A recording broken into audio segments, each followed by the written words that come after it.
Alors, la première transformation géométrique qu'on a appliquée, c'est la translation.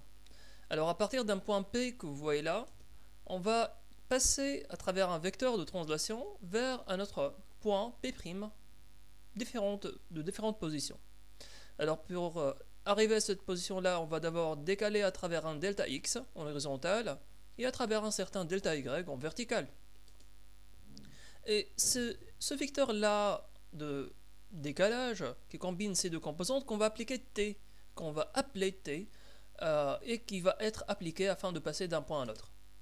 Donc à partir de ce point-là, on va avoir un point P', qui est le résultat de la position X plus un delta X, et de la position Y plus un certain delta Y.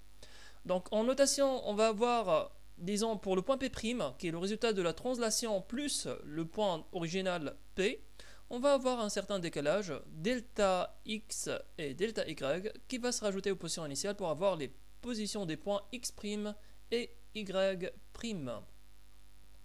Donc, généralement, si on va noter cela, donc nous avons un certain point P' de coordonnées X', Y', qui va être le résultat d'une transformation T de coordonnées, on va appeler par exemple Tx et Ty.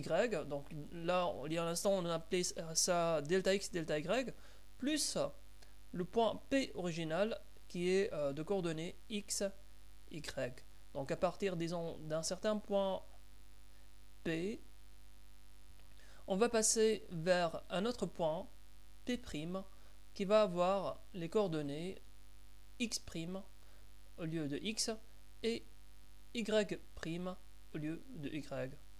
Donc dans notre cas là précis, on va avoir Y'